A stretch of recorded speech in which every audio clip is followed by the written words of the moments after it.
Jesus.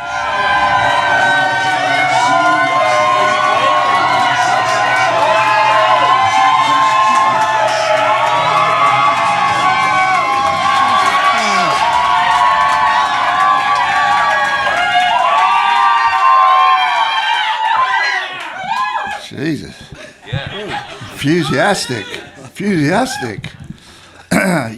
Yep, this is Jonesy's Jukebox, live from the Viper Room with the Cult and Sir Paul Thomas Kirk.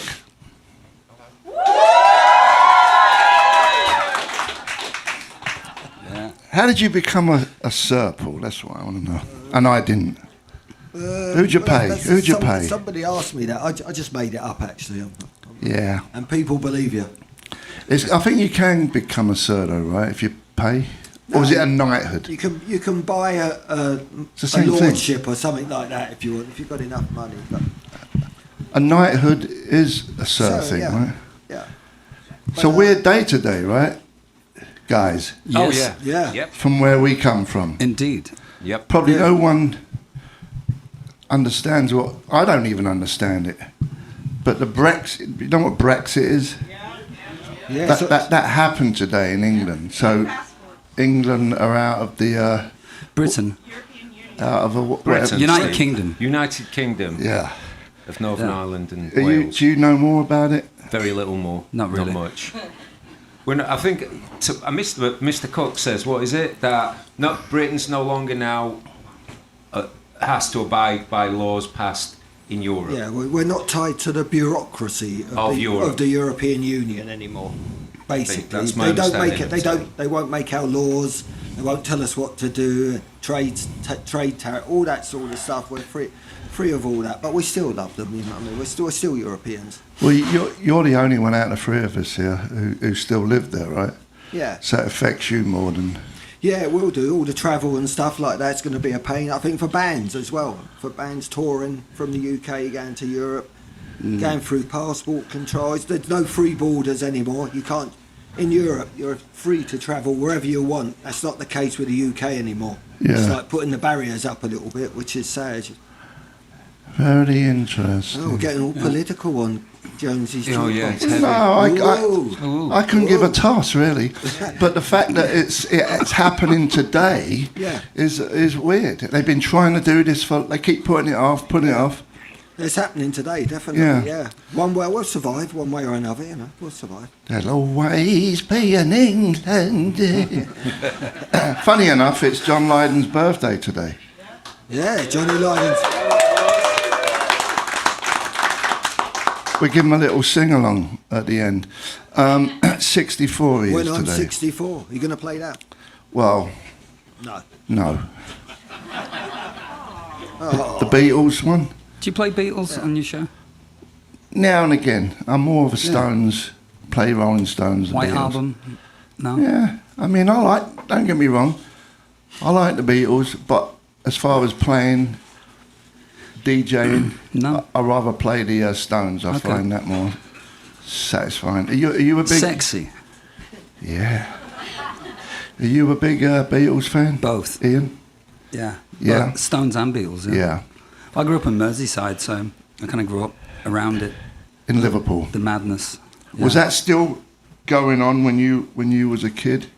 Yeah, pretty much the time that I lived in that area. I was going between Glasgow and Birkenhead, which is across the river from Liverpool. And we used to go to Liverpool 2-3 times a week. My dad worked in Liverpool. When they was wearing suits and stuff? Yeah. Like, I was born in 62, so that's the year they kind of broke. Yeah. And then when John Lennon got shot, I was in a pub called, I think it was The Grapes. It's right next to the Cavern on Matthew Street. We were sitting there, a lot of punks sitting there. Some old fella come in and said, you know, Lennon's been shot in New York. We're like, what? We were like, cynical punks. We're like, whatever. Oh, good job. But then the whole city came down to this, you know, to Matthew Street where the Cavern was, and we were sitting in this pub. Literally tens of thousands of people. It was just incredible. Yeah. Outpouring of emotion. That was amazing. Yeah. Yeah. Thanks for coming in, guys. Absolutely. Appreciate it. Yes, sir. I didn't have far to come, Steve. You didn't? I didn't have far to travel. You are actually the closest one. I thought I was close. I am the closest member. Yeah. No, I'm closer than you, actually. Technically, actually, Yes, you are. actually, I stand corrected. Actually, right now. I sit corrected. You're right, Mr. Paul Thomas Cook. It was a trek.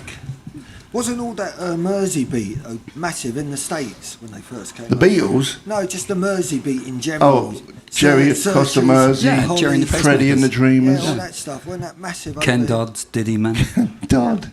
Yeah. Yeah. I don't have really It was a much thing, to add. but it's like all things. It's like grunge, all blokes from Seattle. You know, it's like, you know what I mean? Yeah, You understand what I'm saying, I do. don't I you? get you. It's in the water. Even though you're not saying it, I understand what you're saying. Yeah. What was we talking about? The Beatles. Yeah. Go Going on, from name me Brexit to five, the Beatles. name Brexit me to- 5 bands that were from Liverpool back in the day. Back in the day. Back when when it was a thing. Well, you got Jerry, Jerry and the Pacemakers. for sure. Searchers. Were they, Lulu- were they no, from Lulu Liverpool? Scottish, right? Manchester, maybe they were, weren't they? See, look, you've already It was blown like it. Rory Storm. What was the one that Ringo was Cilla in? Black. Rory Cilla Storm, Black. How about the Hurricanes. Swinging Blue Jeans? Oh, yeah. Hey. Jerry and the Pacemakers. Yeah. Hollies. Were the Hollies from No. Manchester. You're just saying That was any Manchester's band. only band of the era. It's the same ballpark. Well, that was Right. that was the English invasion. The English. That was any band from England. It wasn't necessarily from Liverpool. Okay. Did you like the Beatles? Me? Yeah. Clearly not, or he wouldn't have made it in the Sex Oh, Pistols, yeah. would he? Not really. I do now. I like them a lot more. It's me too. As I get older, I like them. I appreciate them a lot more. Especially Ringo, the drumming talents of Ringo. Very underrated. He is. He's a good drummer. Yeah. Well, in the punk days, I thought it was like proper etiquette to say you didn't like the Beatles. Yeah, that was our calling card, weren't it? We hate the Beatles. We Yeah. hate the Beatles. Yeah, but it's, yeah. Young But, you know, men. great band. Of course they are. They're okay. Or were. They're okay. No, they're good. I'm kidding. Listen, we're going to play a song. It's called Get Ready by Steve Jones from an album Ian co-produced. Yes. And Mr. Duffy is playing the lead guitar on it. This was an album called Fire and Gasoline that I released in 89, somewhere around there. Yeah. It's It's not very Beatley, is it, really? There's no Beatle There's chords. not really any Beatles content in this album at all, really, is there? No, it's just bish bash, bish bash. Yeah. Good, though. Let's play it. We're here with the Cult and Sir Paul Thomas Cook. We're live at the Viper Room, Jonesy's Jukebox. Take it away.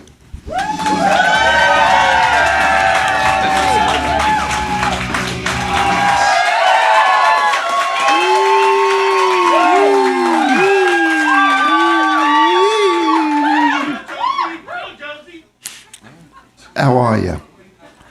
I want to ask the audience a question. You ready for a question? Yeah! Do you think it's weird we're just sitting here and you're all like staring at us?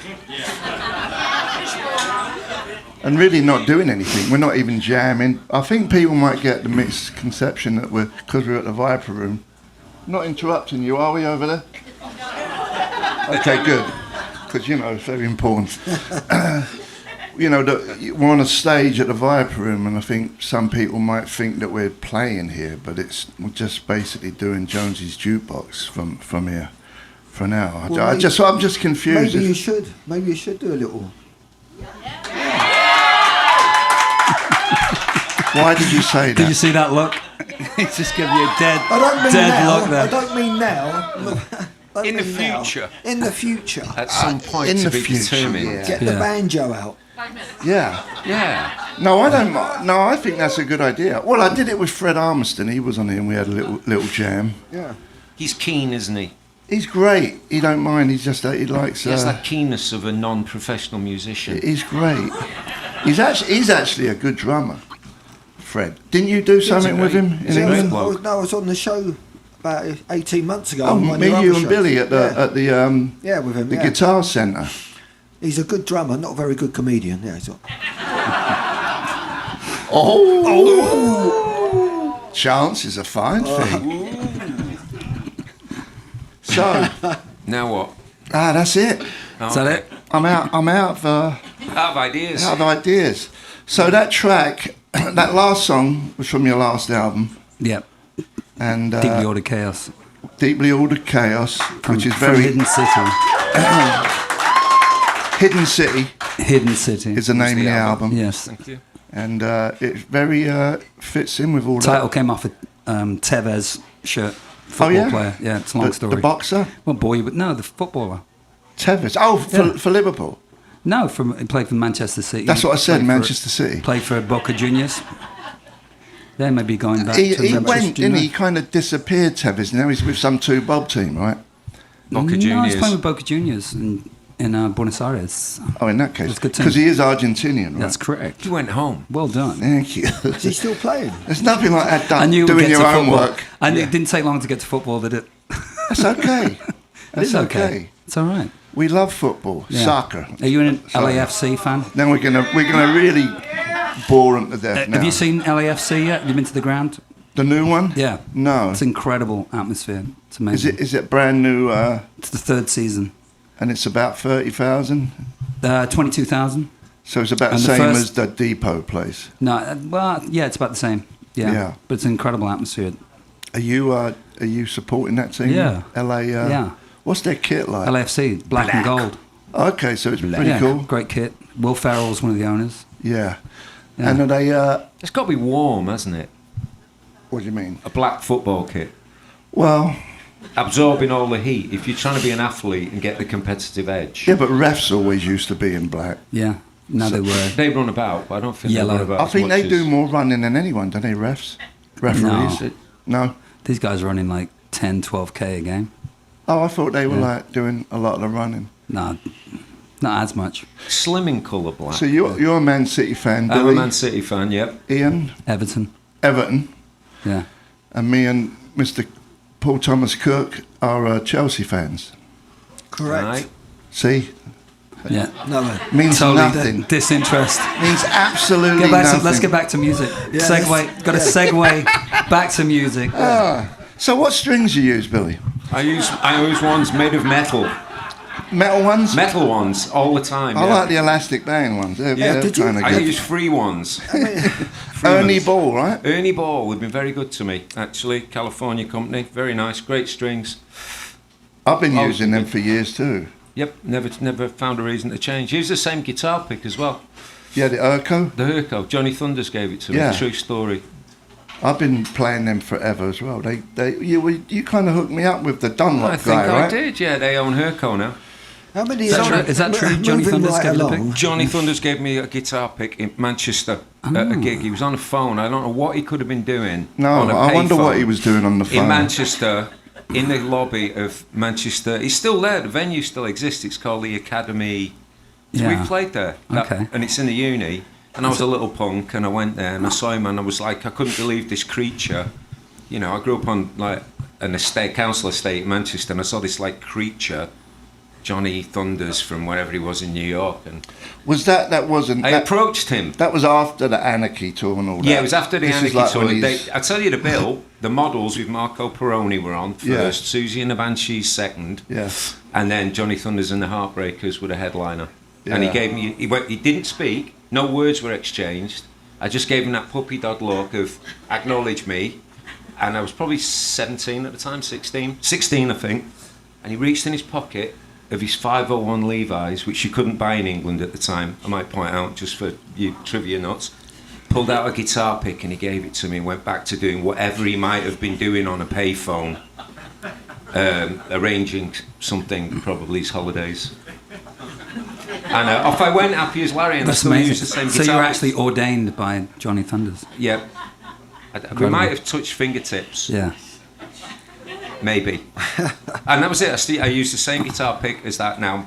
And, Amazing. I don't really change up much. I was a bit closer to him. I shared needles with him. Yes. What were you? I've just been seriously one-upped. I was just going to say we've got a rather different experience of Yeah, hanging, well, you know. of hanging Yeah. out with Johnny Thunders Yes. and giving. He didn't Aye. Are you talking about knitting needles? Yes. You used to knit together. Yes. And they went to the gun knit- range knitting together and club. practiced firearms accuracy. We used to sit round talking about soccer with him all night. Yes, I Really? bet. Was he into football? No, he wasn't. You're just being no.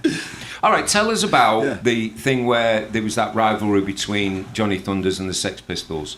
And you wrote a song called New York, and he wrote a song called London Boys. Yeah, with that which me and squeaky Paul voice. played You on. played on the song, but he was having a go at what? That always confused me I a think bit. he was having a go at John That was I'll tell you what, because the lyrics to New York was having a go at. Yeah. Not that was it the Dolls? I guess it was. It was the Dolls, because at the time, where that came from is that Right. Malcolm, when he was looking after us, he went to New York to Right. look after the New York Dolls. Yep. And John, I don't know whether he got jealous or whatever, he just thought he'd write a song about. I thought John liked the New York Dolls, but it's Yeah. obviously a scathing attack on them. Oh, And then when we was playing with Johnny Thunders, When he was doing his solo album. doing a solo album, he wrote a song called London Boys, attacking us, Right. Lied and whatever. And the irony of it is that we were playing on it as well, you know. And he was kind of having a go at us in the studio while Splendid while we album, ladies and recorded it. gentlemen. So Alone. I recommend it if you're ever Yeah. passing a record store. But where is he now? In heaven. Brown bread, isn't he? He's in heaven. Aye. We're going to play a song called Boys Keep Swinging by David Bowie. We're here with Ian Astbury, Billy Duffy. Excellent choice. Sir Paul Thomas Cook. Live at the Viper Room with a lovely bunch of punters in the audience. Take it away.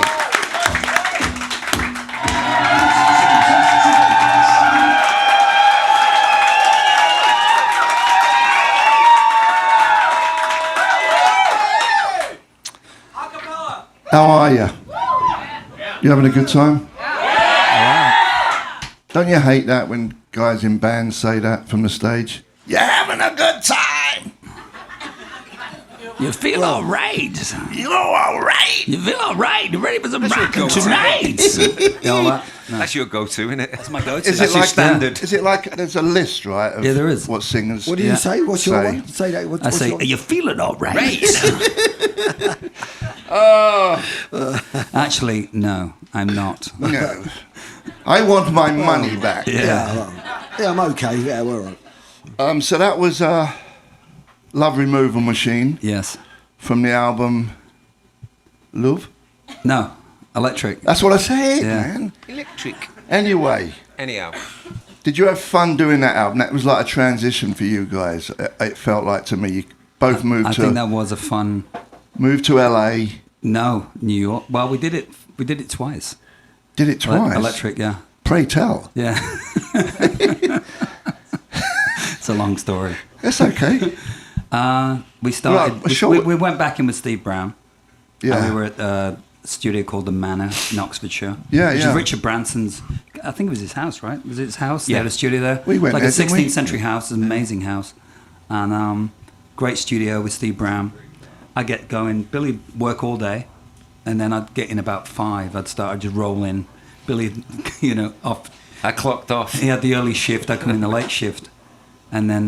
But I spent most of my time running around the grounds looking for mushrooms and stuff. Yeah. I was way more interested. Porcupines. Way more interested in the activities that were available. There was a pond with rowboats. You got to understand, like, we Yeah. really didn't, at that point, have a tremendous deal of money, and we were both from fairly working class backgrounds. Oh, yeah. So you put us in a country house in the middle of England with a chef, with a complete stocked wine cellar, cellar. beer, wine. Do you know what I mean? It was spirits, just that everything. typical, like, thing Yeah. that you would imagine happened with a band who had all those distractions. And Did you feel weird being in the country, being city boys? It was a bit, it felt a bit 'Cause strange, we went- especially being in that kind of opulent Yeah. environment. When we went there, I didn't know what. Well, I was a mess. Oh, But you was Yeah. causing chaos there, yeah. Yeah. Total chaos. We were trying to record. You were out there, yeah. So, I was on the phone a lot, wasn't I? yeah. yeah, like Johnny Thunders, Me and probably, Johnny Thunders were. arranging your furniture and your holidays together. But I didn't like being out in the country because I felt weird. Back then, I love Yeah. it now. Yeah. But back then, it's like I want to be in the city, just where I can work my magic. Yeah, just you the know. energy, because we ended up going to New York, recording it with Rick Rubin, Electric Lady Studios. Yeah. That was a completely different. So did it ever get Situation. released? I The think- first version? Yes. It came out, it came Yeah. out as a kind of a fan. It was on a compilation box set thing, and it's been out now. So Was it it wasn't- called Peace it wasn't- or something? I don't know. It didn't sound like the The big Manor Sessions. transition. Sorry? It didn't sound like it was more like a short. Would you trying to rock it more like the Rick Rubin one? Yeah. I think two things. I think we hadn't really actually written the songs, and there was a lot of keenness from our management and the record company to get us in the studio quick to follow up on the somewhat surprising success of Love, because nobody really, it wasn't like, ordained that we were going to have a hit with She Sells Sanctuary. That came a bit out of the blue, and we went from being a underground, if you will, goth band, whatever. What were we? Positive punk? Whatever band we were. Whatever we were being labelled as that week. So we were kind of in national news because we had the hit with that, and then we had a hit with Rain that you played earlier. Then we had another hit with the song Revolution. So all of a sudden, unlike some of our peer groups who'd maybe had one hit single, we'd had 3 on the bounce. And we'd only used 4 chords between all 3 songs, which was impressive. Yeah. And definitely not what the Beatles would do. So I was proud of that. And so there was pressure to get us in the studio quick, and we'd come off the road. I don't think we'd really written the songs. But being logical fellows, we went in with the same producer. Why wouldn't you? Yeah. But we'd gone around America and toured and listened to a lot of rock radio and kind of absorbed and wanted to take the band in a more straight-ahead rock direction. We kind of just sensed that's where we were writing, and the new songs were getting heavier. And the songs at the end of the Love album, like The Phoenix and Love, some of the more heavy songs were written at the end. That was like where we were going. And so the producer, Steve Brown, who's a great bloke, very talented and really very instrumental in Sanctuary being a hit, he kind of stayed where he was. So there was this juxtaposition of like us and our experiences of a band travelling, and he was still going, well, I don't understand. So we made this hybrid album that was, the songs were too long, it was all overblown. We were having a lot of fun doing it, but we wasted a lot of money. Even better, we went to the most expensive mixing studio in London to compound the most expensive recording studio. We went in and then we mixed it, and I knew we were in trouble when every time we played the music back, the mixes, he turned up the volume to like excruciating death, so and you're in trouble. Anything sounds good at that anything volume. Sounds good. I remember that thinking, oh, we're done here. So anyway, cut a long story short, Ian takes over and we ended up with Rick Rubin in New York. So was it your idea to get Rick Rubin? I heard Cookie Puss in a club in Toronto in like 85 or something. We were touring, and I was like, what's this? I went to DJ, I said, what is this record? He says, The Beastie Boys. So I tracked that down. I said, we should get recorded like this. It was totally stripped back, the energy of it. So it was really Beastie Boys that got us to Rick Rubin. And AC/DC, because the whole song's an AC/DC riff. The assumption is it was like AC/DC, right, but it was actually Beasties guys too. Interesting. They were just so raw and immediate, and I really loved their music. So, and Rick was great. Was he good in there? And George, let's give George a shout out. George Drakoulis was really instrumental on that record as well. was really involved in that. I know he's listening, so I'm giving him a big shout out. Yeah. He's a Wolverhampton Wanderers supporter. Can you believe that? He always texts me when Chelsea's on, going, yeah, Chelsea, like he's a Chelsea supporter. Yeah, I don't know. He's Strange. fair weathers. Yeah. He's fair weathers. Yeah. But that's interesting, because like, was Rick really hands-on back then? Because now you hear stories, he comes in for 2 minutes and he leaves. Rick was in the studio every day, Yeah, totally. Yeah. On an exercise bike. I remember seeing the video on He was on MTV. Was he? Yeah, him and George showed up every day. I believe it was on exercise bikes. George wasn't on exercise. We did eat a lot of pizza. Remember that? Yeah. And then from the pizza place that wouldn't deliver. Yeah. The one that's so good it doesn't deliver. Right. We had to go and get the pizza. We don't need to deliver. They're that good. You come to us. But when it was pizza time in the studio, like dinner time, most of Def Jam's entire... Oh, the Def Jam everybody crew used to just turn up and eat. Get fed and then leave. See Rick, see George, take off. Yeah. I remember seeing the video for Love Removal Machine. And I thought, wow, that's... But it was great. a massively it was important thing for us. That was a big decision we made too. Like, we chose to make a certain kind of video, and we knew we'd alienate a lot of fans in Britain, but we thought we might have to use a bit of the sledgehammer approach. It was a bit over the top. Do you know what I mean? From where we were. Well, that's what I mean. The transition seemed like... I think we needed to be not subtle at that point. I think... It worked. It kind of worked anyway. Totally worked, because there's that whole scene then in LA of rock.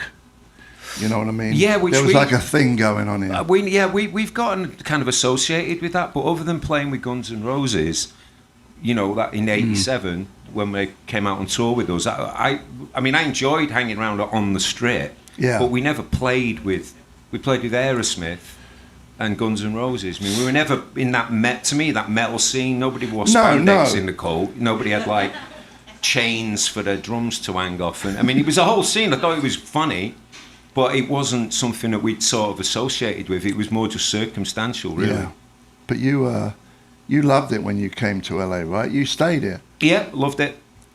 You, Ian? Yeah, totally. It was like London was getting difficult. Lifestyle choices. It was getting dark. It was getting heavy in London, so I had to get out of London. We came here for a break in '88 for a holiday.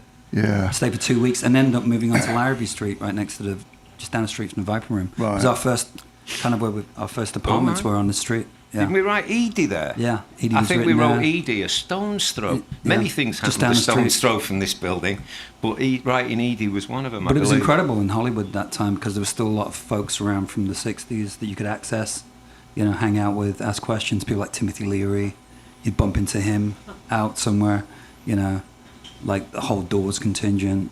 Yeah, and that was fascinating to us, wasn't it? It was appealing Arthur as Lee well. It was wasn't running so around. much the metal thing. Yeah. It was that. It was like Danny more like Sugarman. more like the Laurel Canyon scene. Yeah. Are we knocking it on the head soon? Well, no. I wanted to play this at the end. Yeah. Yeah. So we're gonna do You a can't little. follow that song. What was you saying about the bass line? So the Bowie song. The Bowie song. Yeah, John Lennon Change dancing. whatever song it is. You were going to say something. Boys Keep Swinging. Yeah. There was I don't know who the drummer and the bass player was, but they switched. The bass player played really? the drums, Interesting. and the drummer played the bass. Yeah. Now that you know that, and when you listen to the drums, you're like, that guy can't play drums. Yeah. You don't notice it unless you know that, which is really bizarre. That's right. I used to do that. Bowie switched the musicians around, didn't he? Yeah. Yeah, it was a thing. I guess they were getting stale in the studio. They're like, let's just switch, see what happens. That's great bass playing. And it's a great track. I love that song. What album's it on? Lodger. Lodger, is it? Well done, Paul. Think so. You're starter for 10. Yeah. University Maybe. Church. Paul Cook, University of Shepherd's Bush. You're You're starting for right. 10, Bamba. What other songs we got? Well, we got 2 more minutes. Then we're going to knock it on the head. So, Flies by. you doesn't come it? here often, Billy. I used to, not anymore. We used to live in I don't here. get out much. Yeah, we used to live in here. You got up with the new Rikes, didn't you? Yeah, Here. yeah, here. It's both so did. funny, everyone. We Yeah. both did. And Billy. Yeah, you don't played- forget me, Steve. I was there Yeah, too. yeah, yeah, I was there. I was there. I was there. Don't forget me. Did we play a Just Paul a guitar player. Us. as the professionals, We done didn't a we? one-off when I was here, just impromptu. Yeah, we with 2 other guys. It was just me and you doing a professional set once. Yeah. Just me and you. Yeah. Well, no, 2 other. Who were from the other? original, your mates. We got. a Oh, couple. Mike Dimkich. Yeah, maybe. Yeah. Who played with you guys? It's a Yeah. small world. Did Fantasy 7 play What's here? Mike doing these days? I'm not What's sure. Mike Dimchich I doing? think he may have played here. I don't remember. Mike's in Bad Religion. Fantasy 7 were Is he? amazing. Full-time Amazing band. member. Have you guys got any gigs coming up? What's the story? There's a normal question. Oh, we'll be doing some gigs this year. We're going to do as and when. When they come up and they make sense, we're definitely going to do some shows. We haven't been to Europe, Brexit or not, on this Sonic Temple tour thing we're doing. So Europe's definitely going to feature in the summer. And in the meantime, we're going to write some new songs, hopefully. Yeah. So it's going to be a bit of both. Yeah. Yeah. See if we can write one better than Deeply Ordered Chaos. Yeah. You're going to go right after you've been there and start Gonna go writing. We'll straight. start, yeah. Yeah. We'll go down into that building again. So we're going to knock it on the head soon. Thanks for coming in, fellas. Thanks for having us. Always Great. pleasure. Ian, I always like to point this out. He was my first guest when I first started doing radio on a little station called Indie 1031. And he was, Ian was my first guest. That's And true. it was very great that he showed up for me because I didn't know what I was doing. Yeah, and you definitely didn't know what you were doing because I remember it was your 4th. I think it was like your 4th show, and you're on the mic chewing gum. So Yeah. it's like, I didn't you might realise wanna- how annoying You that might is. want to not do that, Yeah. but now you've got it down. Yeah, no gum. You own it. I've got it. Own it, baby. Hey, everybody. Yeah. Radio. You're an institution. Institution. Yes. Let's give John Lydon a happy birthday song. Happy birthday to you.